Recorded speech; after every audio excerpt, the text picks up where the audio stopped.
Who doesn't love a good con movie? The action, the adventure, the wit, and the undeniable charm of the con artist get the best of us every time. But it's one thing when Leonardo DiCaprio does it on screen, and entirely another experience when some random guy plays you for a fool. And while you might be aware of the more modern phenomena of catfishing and online phishing scams, most of the craziest scams predate the world of internet. And boy, do we have a crazy list for you today. Number 1, the original con. The trope of sweet talking your way to robbing someone is the oldest trick in the book. It also has to be one of the simplest ones. You can thank Mr. William Thompson for this one. Many believe he was the first one of his occupation to use this rather witty trick, thus earning him the title of the Confidence Man. You'll see why. During the 1840s, Thompson managed to fool many affluent strangers in Manhattan with his little socially engineered plot that revolved around his confidence. He would casually approach his target, humbly tip his hat, followed by a little bow, and finally introduce himself as an old acquaintance. After he had smooth-talked his way into gaining the confidence of his unsuspecting mark, he'd draw out his winning card by politely asking the poor fellow, "Have you confidence in me to trust me with your watch until tomorrow?" That's all it took. Countless people fell for the trick, surrendering their valuable timepieces and sometimes even money to their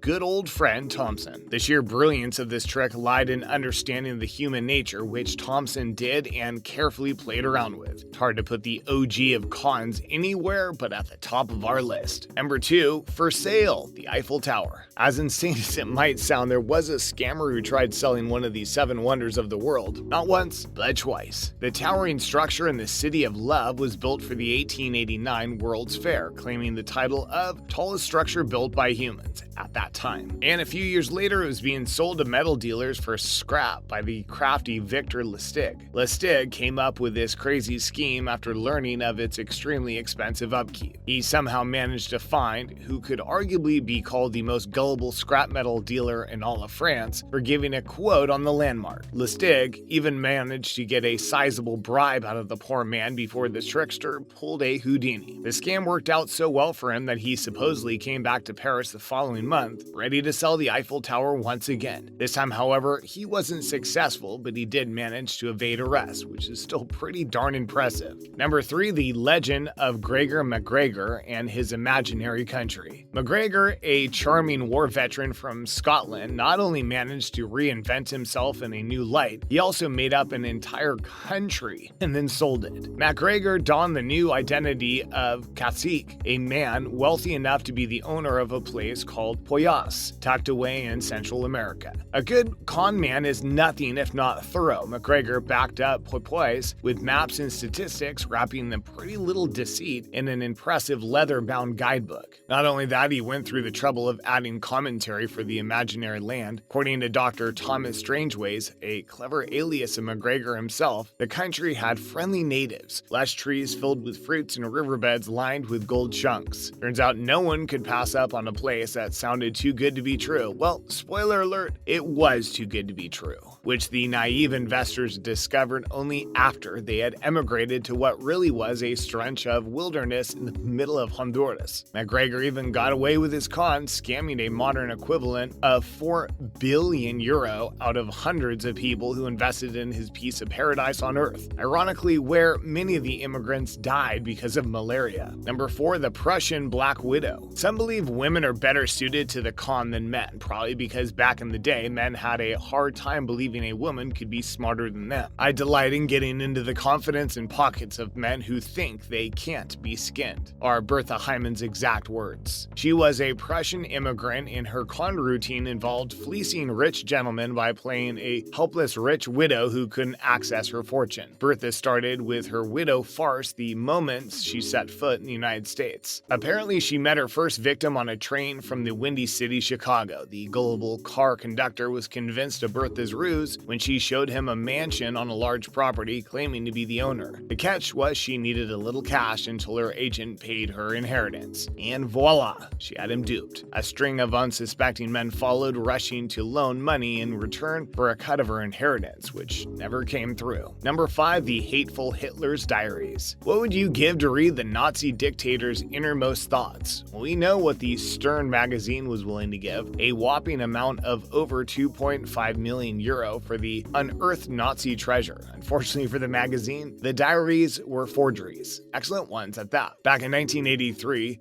Gerd Heimann came forward with claims that he had discovered a collection of Hitler's diaries. Leaving the world clamoring for his piece of history, Heimann declared that he had gotten his hands on all 60 volumes courtesy a general serving in the East German army, who apparently saved him from a burning Nazi plane that had crashed in 1945. While the backstory might be a bit of a slippery slope, the diaries miraculously checked out. Hugh Trevor Roper, an immigrant historian, declared the diaries to be authentic. Further tests conducted on the paper, however, revealed the scam, unraveling the true story just at the nick of time, leading to the arrest of Heimann and his partner in crime, Kaju. Number 6. The Fire Festival that wasn't fire. Let's fast forward a couple of years, shall we? The internet has really changed the game for scammers, and while we might think we're less likely to fall for online cons than our parents, rest assured we aren't. Back in 2017, a man named Billy McFarland organized the Fire Festival. The event quickly became the talk of the town. Not even the rich and famous were impervious to it. The luxury music festival was to light up the island of Gran Exuma in the Bahamas, was apparently promoted by big names of the industry like Bella Hadid and Emily Ratajkowski. What was advertised as a festival turned out to just be a half-brewed catastrophe that left its attendees with nothing but wet tents and sparse food. The scam weighed heavily on the pockets of many of the festival's suppliers and the Bohemian staff.